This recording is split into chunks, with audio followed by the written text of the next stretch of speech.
Have you ever sat at the dinner table, looked at your grown children and thought, when did they stop listening to me? Maybe you've noticed it in small things. They brush off your suggestions, roll their eyes when you speak, or make decisions that affect you without ever asking your opinion. It hurts, doesn't it? Especially after all the love, sacrifices, and sleepless nights you gave them over the years. You raised them, guided them, protected them, and now it feels like they don't even see you the same way. You're not alone. So many parents over 60 find themselves in this very spot, wondering what changed, where the respect went, and more importantly, what to do about it. Let me just say this, your role in their lives still matters. Your voice deserves to be heard, and you can regain the respect and balance that feels like it's slipping away. In this video, we're going to talk heart to heart about what to do when your children stop respecting you. Not just how to react, but how to respond, with wisdom, confidence, and grace. We'll walk through 6 powerful approaches that can help you reconnect, re-establish your place, and feel strong again, not just as a parent, but as a person. Let's start with something that might surprise you. It's one of the most powerful tools you have, but it's easy to overlook: your tone and presence. When we feel disrespected, it's natural to want to push back. Maybe you raise your voice a little, repeat yourself again and again, or feel tempted to guilt-trip them. After all I've done for you, is this how you treat me? Believe me, it's understandable. But often, the more we raise our voices, the less they hear us. The more we try to control, the more they pull away. Instead, try this: speak slower. Speak softer. When your child interrupts or dismisses you, don't react right away. Take a breath. Then say something like, "I'd like to finish my thought," or "I deserve to be heard too." The key isn't to overpower them, it's to stand your ground with calm strength. There's a quiet authority that comes with experience, with age. Use it. You don't need to prove anything by getting loud. You prove your value by staying steady. Let me share a quick story. One woman I spoke to, we'll call her Linda, was struggling with her daughter, who constantly criticized her every time they spoke. Nothing Linda did seemed right. She felt like she had to tiptoe through every conversation. One day, instead of getting defensive, Linda simply said, "I'm not willing to be spoken to like that anymore." That's it. Calm, firm, no drama. And you know what? Changed everything. Her daughter was taken aback, but it made her think. That moment planted a seed of reflection, and slowly their dynamic started to shift. Now, that brings me to another important shift: stop seeking validation from them. This one can be hard, especially when we've spent so many years tied emotionally to our children's approval. But let me gently remind you, your worth is not defined by how they treat you now. You were someone before you were a parent. You are someone still. If your children dismiss your achievements, overlook your wisdom, or forget the effort you've poured into their lives, that doesn't erase your value. In fact, it's often when we stop chasing their respect that we begin to earn it back. Not through arguments, but through self-respect. Think about how you carry yourself. Do you still pursue things you love? Hobbies, friendships, goals? Or have you let your world shrink down to just family? Sometimes, when children sense that their parents are clinging too tightly to them for purpose, they push away. But when they see you living with confidence and independence, when they see that your world doesn't revolve around pleasing them, they start to see you with new eyes. It's like this. Respect often comes when we stop demanding it and start embodying it. Show them that you still have a life. Join that book club, volunteer at the shelter, pick up painting again, start walking with friends in the morning.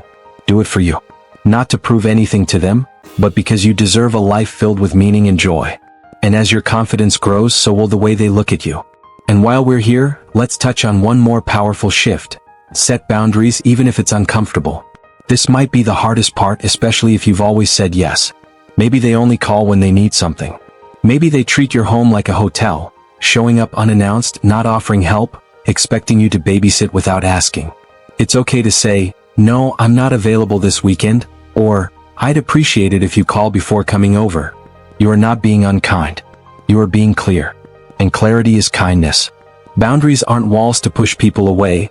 They're fences with gates that say, "You're welcome here, but only if you treat me with respect."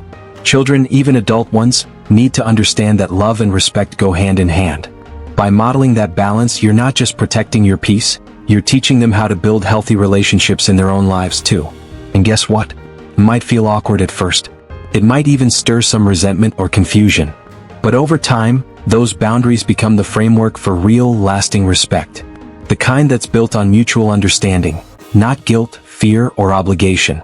So if you've been nodding along thinking this is exactly what I'm going through, please know you are not weak, you are not overreacting, and you are certainly not alone. You are strong. You're wise.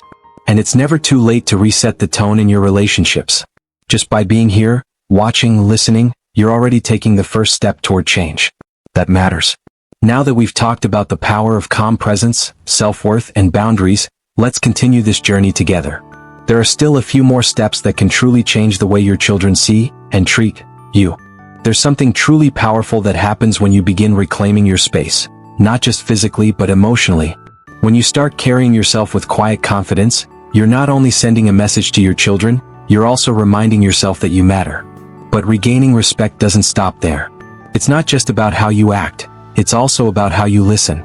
Now, this might seem strange at first. Why should you be the one listening more when you're the one not being respected? But here's the thing. Respect is a two-way street, and even when we feel wronged, sometimes we need to pause and ask, what's really going on beneath the surface? Let's talk about the power of curious listening. When your child snaps at you, interrupts, or distances themselves, it's easy to label it as rudeness or disrespect. And maybe it is. But often there's something unspoken beneath the tension. Unresolved feelings, guilt, stress, or even fear. Maybe your child feels pressure to live up to certain expectations. Maybe they're dealing with things they haven't shared. Or maybe, deep down, they still carry childhood misunderstandings that were never talked about. Now, none of this excuses bad behavior. But understanding the why behind the what gives you insight. And with insight comes influence. Instead of reacting sharply, try softening into the moment. Say something like, I feel like there's more behind what you just said. Want to talk about it? Or even just, help me understand where you're coming from. You don't have to agree with them, but giving space for a conversation shows maturity and grace. Sometimes children, even grown ones, need to feel safe before they'll open up. And when they do, something shifts. Respect grows when people feel heard. And when they realize you're willing to listen without judgment, they may begin to return the favor. This is especially true if past conflicts were never fully resolved. Maybe something happened years ago, a disagreement, a harsh word, or a time you said no when they really wanted you to say yes. These little wounds can fester if they're never addressed. But opening the door to conversation with patience and humility can bring healing you didn't think was possible. One man, let's call him James, once told me that his son hadn't spoken to him properly in over 2 years.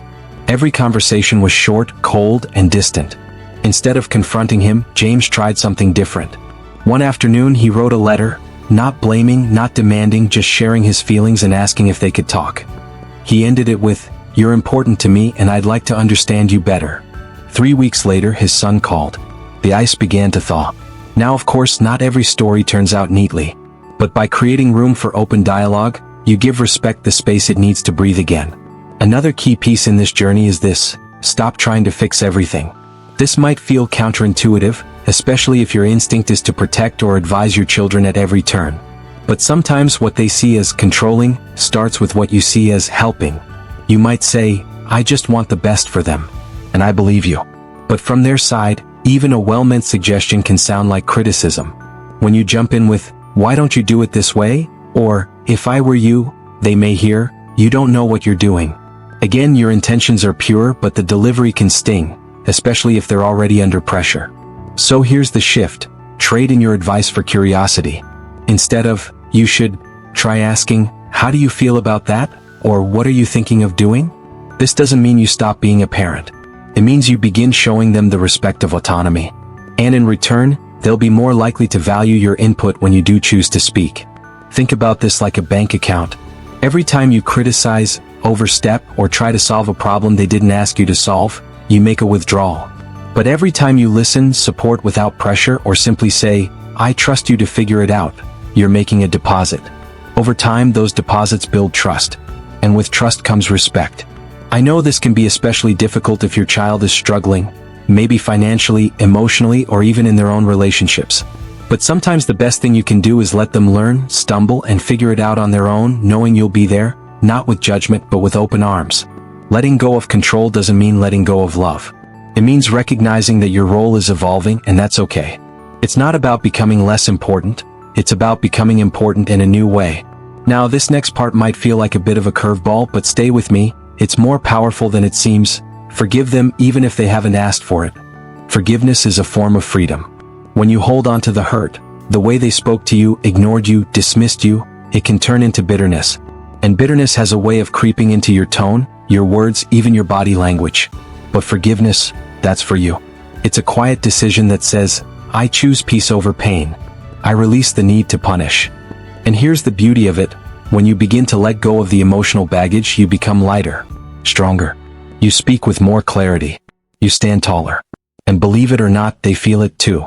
Sometimes the shift in your energy is what opens the door for them to reflect. They may not say it right away, but they'll notice.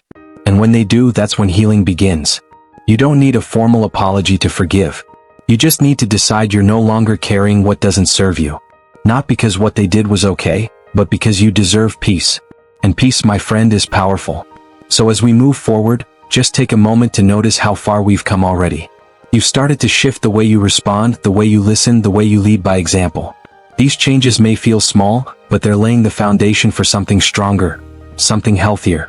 You are not powerless here. In fact, you're reclaiming a power that was always yours. Let's keep going. Let's take a deep breath together for a moment. You've listened. You've let go of control. You've forgiven.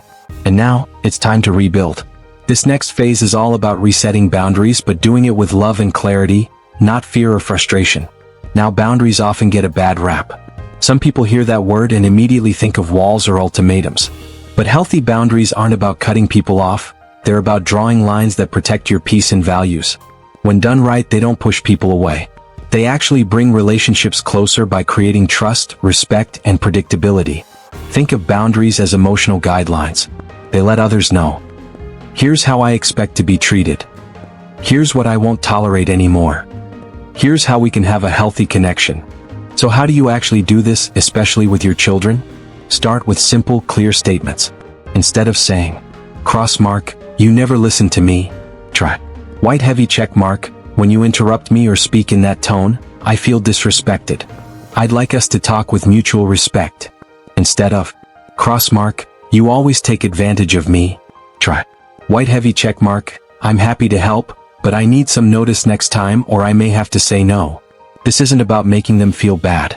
It's about communicating in a way that protects your dignity, while still inviting connection. The key here is consistency. The first time you set a boundary, they might push back. The second time, they may test it. But the third, fourth, and fifth time? That's when they start to realize you're serious. And you mean it with love. Now I know what you might be thinking. What if they don't like the new version of me? And honestly, they might not, at first. Because anytime you change the dance steps in a relationship, it feels uncomfortable. But that's okay. It's not your job to please your children. It's your job to lead them, to love them, and to model what healthy relationships look like. And if they choose distance during this phase, let them. Let them feel the space. Not as punishment, but as part of the process. Because here's something powerful to remember. You teach people how to treat you by what you accept, what you allow, and what you walk away from. Now let's move into the heart of what ties this all together. Perhaps the most underrated and healing force of all, your presence. Sometimes, when you're trying to regain respect, it's easy to overcorrect, setting boundaries too hard, trying too hard to be heard. But never underestimate the power of simply being there, calmly, consistently, and with grace. This doesn't mean tolerating disrespect, but it does mean showing up with quiet strength, a peaceful presence, a warm smile, a kind word, even when it isn't returned. Because presence says, I'm still here. I still care. I'm not perfect, but I love you. And sometimes that message is louder than any speech. Think about the people in your life who made the biggest impact. Chances are, it wasn't because of what they said, it was how they made you feel. Your presence can be that anchor for your children, even if the seas are stormy right now. So whether they're 15 or 45, remember this, your presence is your power. And when you pair that presence with wisdom, boundaries, grace, and self-respect, something begins to change. Your children start to see you not just as mom or dad, but as a full human being, worthy of kindness, worthy of respect, worthy of love. And maybe, just maybe, they begin to grow into someone who can give that back. Before we wrap up, I want to leave you with a short story. A woman once told me that her adult daughter hadn't said, I love you, in over a decade. Their relationship was strained. Every visit was short. Every phone call stiff. But instead of arguing or demanding closeness, this woman chose a different route. She worked on herself. She stopped overgiving. She stopped begging for attention. And she started doing something quietly beautiful. Every birthday, every holiday, every random Tuesday, she'd send her daughter a card. No expectations. Just short, handwritten notes that said things like, "I'm proud of the woman you're becoming. Thinking of you today, hope life is treating you kindly. You don't have to be perfect to be loved. You're already enough." She never got a reply for years, but she kept going. Then one day a box arrived in the mail. Inside were dozens of those same cards, each one saved, tucked in a shoebox. And a note from her daughter. "I didn't know how much I needed these until now. Thank you for never giving up on me." You see, seeds take time to grow. Love, when planted with patience and consistency, often blooms long after you've stopped watching. So if you're in that season of waiting, wondering if any of this is worth it, please don't give up. Your words, your presence, your love, it matters more than you know. Let's recap the 6 ways we talked about today. Lead by example, model the respect you want to receive. Practice curious listening, go beneath the surface to understand. Let go of control, shift from fixing to trusting. Forgive, not for them but for you. Set loving boundaries, calmly and clearly. Show up with presence, be the calm in the storm.